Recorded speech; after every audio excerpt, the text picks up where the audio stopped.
Sa sena ilu rajnih diħel il-qorti u sħabu għandhom fuqhom akkużi serji immens. Iżda issa il-Prim Ministru Robert Abela għażel li jippremja lil Ronald Mizzi. M'għandix kommenti x'ngħidlek. Wara l-akkużi gravi marbuta mal-iskandlu tal-Vitals, Ronald Mizzi ngħata l-kariga ta' segretarju permanenti mill-ġdid. Din id-darba f'Kastilja sabiex imexxi il-Viżjoni 2050. Lura f'Lulju tal-2024, Ronald Mizzi kien ixeħed ir-reżenja tiegħu minn segretarju permanenti fiħdan il-Ministeru għall-Ekonomija. Xarejn wara li jittella l-qorti brabta mal-konċessjoni ta' 3 sptarijiet. Fl-ittra tar-reżenja tiegħu Mizzi kien iddikjara li d-deċiżjoni li jirreżenja hija l-aktar waħda li tirrispetta lill-amministrazzjoni pubblika. Iżda, ironikament, issa aċċetta li jkun segretarju permanenti f'Kastilja, dan minkejja li għadu qed jaffaċċja proċeduri kriminali fil-qorti. Is-sena l-oħra Ronald Mizzi kien insista li se joħorġu fatti li jiskulpawh u meta mistoqsi minn din il-Kamra tal-Aħbarijiet jekk hu kienx jaf bin-nuqqasijiet li saru fid-dil tal-isptarijiet,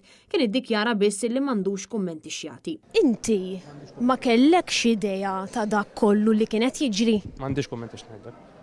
M'intix ħadu kummenta fuq il-fatt li Vitals u Stewart ma għamlux dak li kellhom jagħmlu?